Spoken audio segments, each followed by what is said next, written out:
Hello and welcome to your first Farminu experience. Please join me in our first Farminu adventure to the exotic sunny Maldives from Suvarnabhumi Airport in Bangkok, Thailand. We then headed to the Bangkok Airways Lounge to have a quick breakfast, followed by some shopping. My personal recommendation is to check out the Thai souvenirs.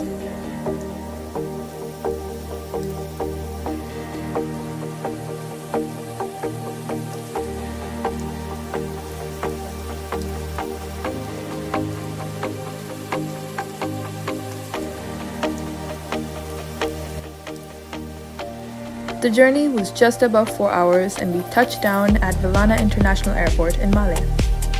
We were welcomed by Soneva's airport team who took us in their Tesla, an environment-friendly luxury car.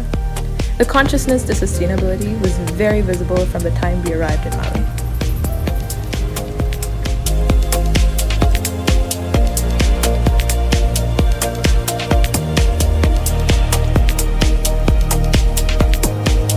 The Soneva Seaplane Lounge was super comfortable. I had a hot coffee with oat milk and used the high-speed internet to download my videos. I must tell you that they have professionally trained hosts to take care of you.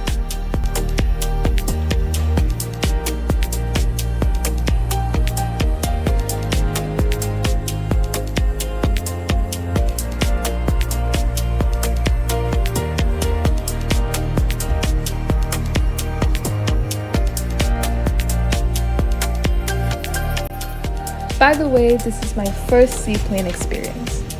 The co-passenger seemed equally excited as me.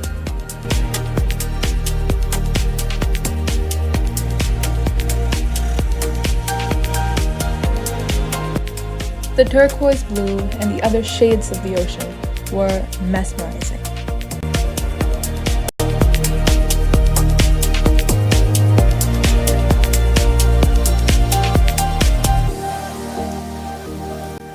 I saw several resort islands and agricultural islands on the way. Now, we're about to land at the stunning Soneva Jani Resort.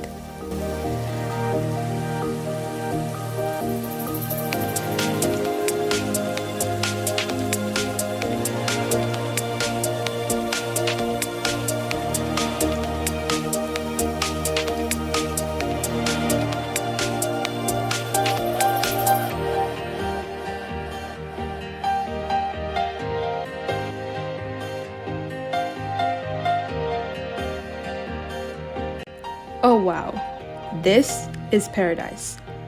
On our way to the jetty, our barefoot guardian, as in the butler, offered us cold towels, shoe bags, and refreshing drinks. Let me give you a quick tour of our gorgeous overwater villa.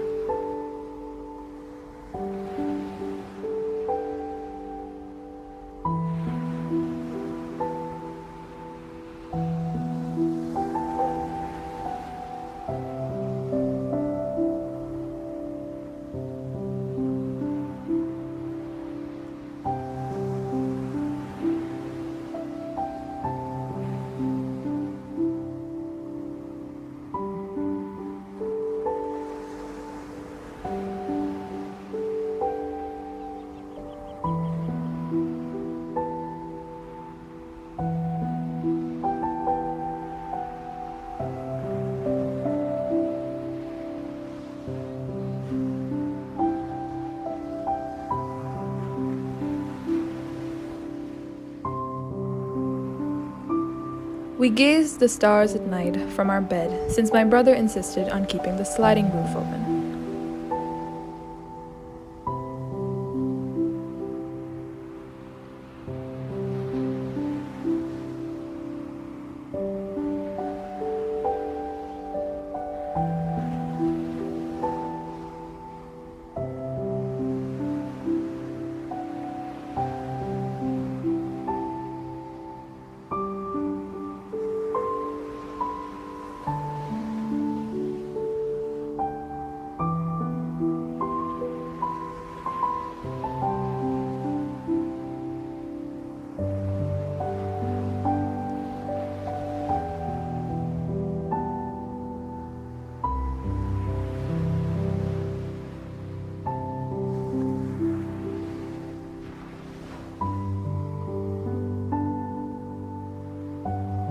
The next morning, we used our bicycles to go for breakfast. This is by far the most grand breakfast I have ever had. Check out the varieties of cereals, pastries, local Maldivian dishes, cheeses, wines, chocolates, juices, cut fruits, you name it. If you don't believe me, just look at the different varieties of honey. I counted 16. I was also told that Soneva has recently started apiculture, the farming of bees, in a sustainable way.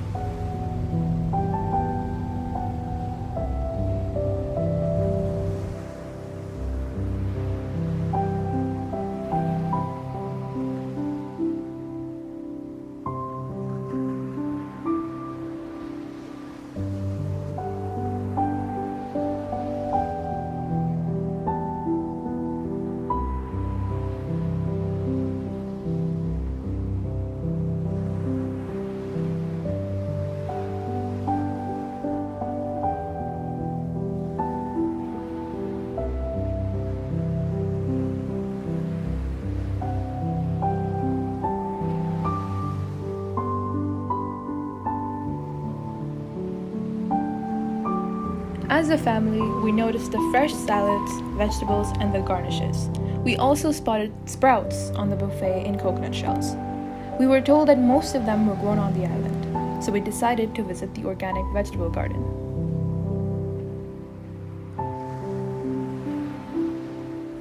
We cycled all the way to see the organic vegetable garden. The meandering pathways revealed every element of sustainable landscaping and natural beauty. The arbor with the wines led us to So Wild, the organic vegetable garden and restaurant.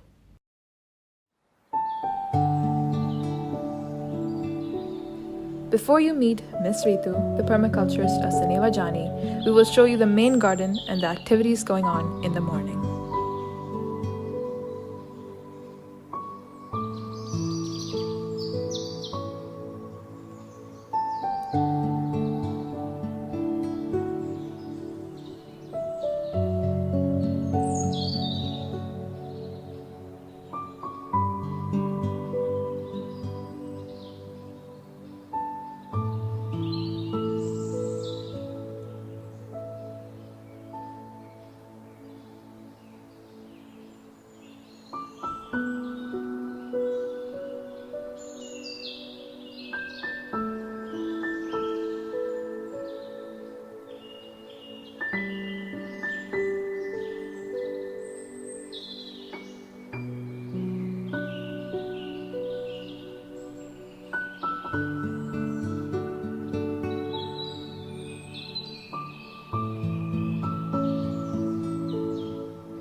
Hi, I'm Ritu. I manage the Ecocentro organic garden and landscaping here.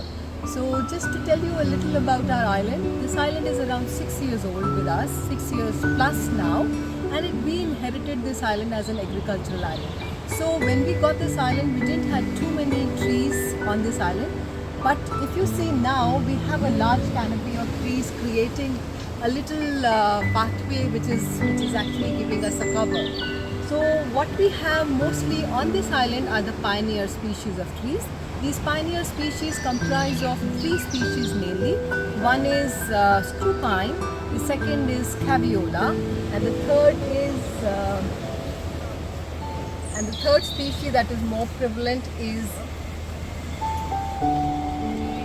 in Maldives they call it Dakanda, and I know the scientific name which is a little difficult, it's just slipping my mind right now. But these three pioneer species actually play a big role. What they do is that with the strongest of the winds, they are the first one to fall. And when they fall, they create a really a good like organic matter layer which is perfect for the canopy trees to pick up. The first canopy tree which has really picked up very well here is called the soft cottonwood. If you see, all of these are the specimens of the soft cottonwood here. These are the tiny saplings coming. And I must say that I have not really been the person who has played a role here. It's the fruit bats which we have on the island. Fruit bats love this fruit. It's called the jungle mango in Maldives. They eat it and they expose this fruit completely to come to this stage. It's in a perfect stage of germination. I will take credit on not removing all the dead leaves but just moving them to the side, which is where this is a congenial ground for all these seeds to germinate. So we are getting more and more saplings of soft cottonwood. You can see here there are some saplings of screw pine as well, and then we keep using them and transplanting them around the island. Right now we are on this path which we call as Screw Pine Alley. The name of this path came from these trees that you can see on both the sides, screw pines. Screw pines are one of the pioneer species for us. These are also called the walking trees because, as I said, with the strong winds they would almost come to a stage where they would like you would feel that they would fall, but then they would just have another set of roots come in and that would support the tree. So they keep on moving or walking but don't die. And they are a very quick grower. You would find them to go up to around 10 to 12 feet in around a year and a half. And what we have done to support these is that we have a drip line coming from the STP output, which is just gone through this green belt, and that has supported it quite a lot in terms of the growth that you see in the past 6 years. So right now you are in So Wild Organic Garden. So Wild is our plant-based restaurant which is operated from this space. So Wild consumes a lot of our herbs and the lettuces that we are growing here.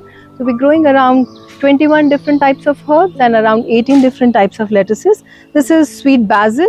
If you would taste any of our herbs or smell them, you would find them to be much more stronger in terms of the flavors and in terms of the taste. That's because of the climatic condition that we have prevalent over here, and that is what gives it a very good taste. Plus also, if I have to tell you, being a permaculturist, all our beds are done as layered beds. When I say layered beds, they are called lasagna beds as well. And lasagna beds have the layering of browns and greens and the organic compost that makes sure that all of it has a good nutrient availability because of the presence of the microbes, and which helps in making these microbes bioavailable to the plants. And that is a way to make sure that our produce is healthy, it is good produce, and if you can see, like, it's really lush. We have to cover all of them during 10 to 4 time, and it is done to avoid them from getting bolted. Bolted is a process where the edges of the plants turn black and they would be bitter if we don't cover them. That's a garlic chive here. We have some fennel happening there and some oxalis. That's the wild rocket or a baby arugula. Here we have the another species of lettuce, which is lettuce leaf, green one. Here we have the green coral, just a new sapling which have been planted. This is a very interesting herb. This is Andrographis paniculata. It has helped us sail through COVID times. During the COVID time, this herb, if we have boiled and given to our guests who just happened to reach here and were COVID positives, this herb, when they were consuming thrice daily, it has allowed them to actually go off COVID in almost 4 to 5 days time. So in India, it is called Chireta or the king of bitters. So whenever I am with the guest, I never allow them to eat it, and I say that please eat it on your own risk, otherwise you will remember me at least for 4 hours. So this is Suspenia grandiflora. Suspenia grandiflora, the flowers and the leaves are edible. It is full of micronutrients, antioxidants, and I would say iron and vitamin C. This tree has the same potential which you would find in moringa. Moringa has already gained the attention of the whole world in terms of superfood. You would find it as dry powder, you would find it as capsules. Moringa is like, I think, thousands of uses you can find of moringa. The flowers are edible, the leaves are edible, the pods are also edible, and even the roots as well as the pods, the seeds are used for filtration of water. What you see in the middle is actually a butterfly pea, or you can see some of the flowers here, the blue colored flowers. It is very interesting for us because what we do is that when we have children coming to the So Wild, we make a drink out of this flower. It's a blue colored drink, and the moment they add lime to it, it changes the color to purple, which is quite a joy for them, and they really enjoy that experience. These are the pots that keep going to different restaurants. Here we have some more beds which are into the seeding right now. That's the dragon fruit, and below what we have is one of the native greens from Maldives. This you can see even growing at the sea side next to the beaches. To me, it tastes almost of sea. It's just a saline, like a little bitter leaf, and the Maldivians are used to eating this when they go for their beach picnics. They would just make something too spicy and then they would eat it on the side to balance the spice. Yeah, we just started with these papaya, this small papaya patch here. These are called Thailand Red Lady papaya, and they are really good as a sweet papaya. So you can see right now our trees are full of papaya, and we are waiting for the first one to ripen, and we want to taste this lovely fruit that we have it here. Our worm bins, right now we started with 2, and the idea is to multiply to 4 very soon. If you'll see, they are like all in this space. They've just hidden now. Yeah, so let me show you more. Yeah, so you can find them here. Yeah, here, yes. So the worm bins, why we have them is that when we have them, we have just removed and cleared this worm tea, but we keep getting the worm tea here, which we dilute 10 times. Like you can see, just another drop just fell. So when we have this collection of worm tea here, we just dilute it 10 times and we do a foliar spray. So it helps in the growth of plants and it makes them more resilient and robust. Plus these worms we also use in the biolytic tanks, where we are actually using it as a solution for STP. So biolytic tanks need more and more worms. So somewhere it's a small I would say it's a small step at this point of time to just multiply them. It's just the beginning. Once we start and we will have more, then we would create a proper space where we can have these worms to multiply further. And then we don't need to buy them from India for the biolytic tanks, but we can actually use them from here itself. So these are If you can see, these are red wrigglers enjoying the the watermelon peels right now. So they are a bit sensitive. They don't like too much heat. So that's why, if you see, we have kept it here where it's not direct sun, and they do well. So here we have the banana patch. I would say a bit less than quarter of an acre, or maybe a little smaller patch. And this is actually giving us around 200 to 250 kgs of bananas every month. So all our resort bananas we are able to consume using these. And as you can see, we have a species of chickens that are called bantams. These have been here for longer, so we don't want to really leave them behind. They get their own space. And we have another species called French marans here. We are just starting with this project right now. So the French marans are actually, they give you salmonella bacteria-free eggs, which is why we brought this breed here. And if you see, the benefit of having chickens is not just about the eggs, and we will never use them for the meat ever, but they are also the natural tillers. They create the poo, which is really rich in nitrogen. So from the permaculture perspective, they are actually doing many things for us.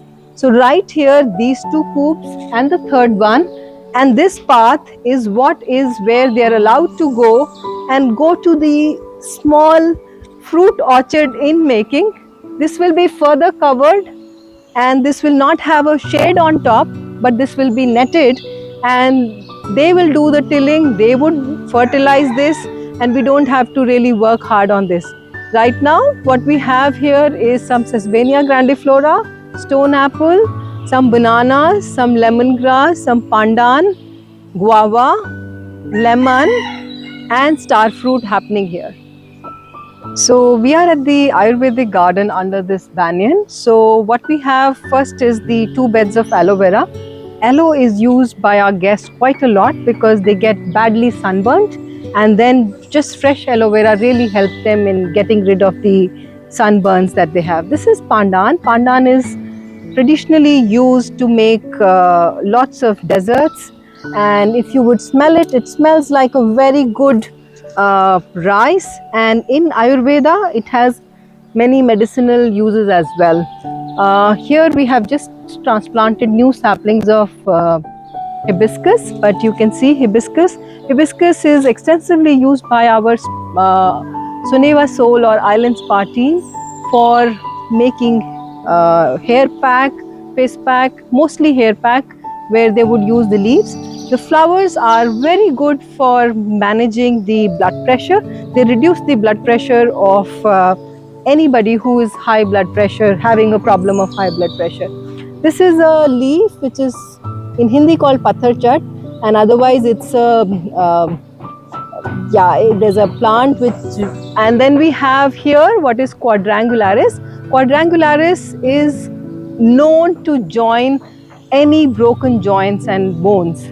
So both of these plants have the same characteristic, and our Ayurvedic doctor uses them as per the need. Here you can see Tulsi, which is also known as holy basil. Holy basil has, I think, innumerous uses. So to get rid of any flu, to get rid of cough, cold and any such problems, you can use it. Further, we have another aloe vera, pandan and Pathar Chat again, and this, if you see, this is vetiver.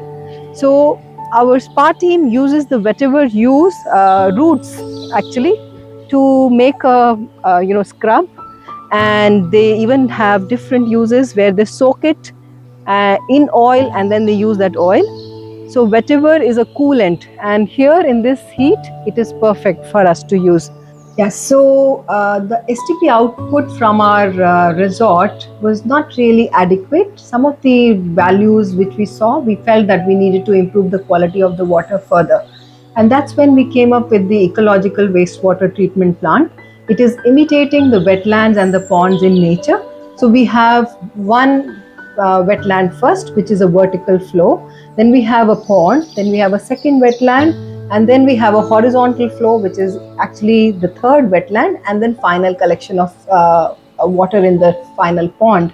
So the wetland 1 actually has the vetiver grass growing on top. Vetiver is known to take care of the nitrites, nitrates, and phosphates, plus the ammonia. And it is also helping us in getting rid of any bacteria which was present in the water. So all these values have already improved in the past 2 months of having this pond in place. Then if you see from the vertical flow, actually we have like there are aggregate of stone which is used from smallest particle to biggest, and the drip irrigation of the water trickles down through these roots. The nutrients are absorbed by the vetiver roots, and then this water comes to the first pond. So in the pond we have water lilies hungry for nitrates and nitrites again, and we have papyrus and canna. These two are again known to clean the water of any nutrient available in them. So this filtration happens, and then the water further moves to the other side to the wetland 2, and from there to the same pond. And then we have a third wetland which is a different layout than the first two. This is a horizontal flow where the water from the pond is just slowly trickling down, and it's going through to the final collection in the last pond. So the wetland 3 actually has aggregate of just one size, and making sure that it is just filtering further. Final collection we have where the pond collects the water for a bit, and then it is circulated to all the green belts of the island. So here we have some of the seeds that I received from a local island nearby. This tree in Divehi, or in Maldives they call it kandu, and kandu is one of the mangrove species that really helps in holding the soil together.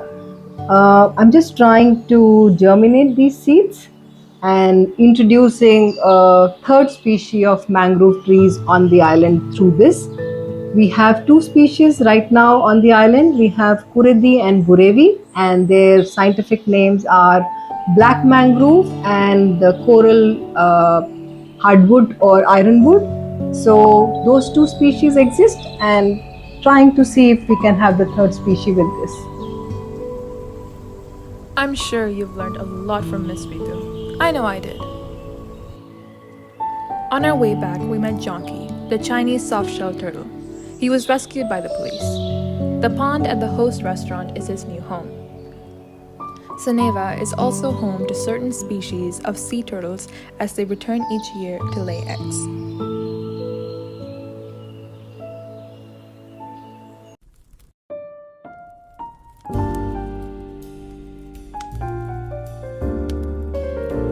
We decided to have our family dinner at the So Wild Organic Garden restaurant.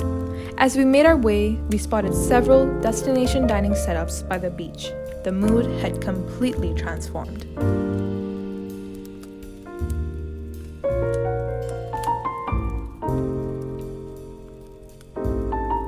The garden and restaurant by night is absolutely romantic, cozy, and inviting under the stars.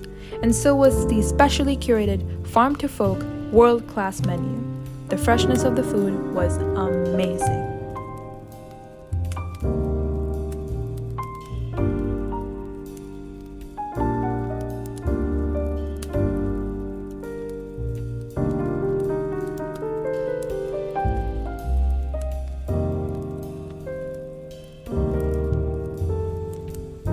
After 3 nights of learning, inspiring, and fun experiences, it was time to leave. We will definitely return, like the sea turtles, as we will certainly miss the lunch at the Crab Shack, and above all, the organic garden and restaurant.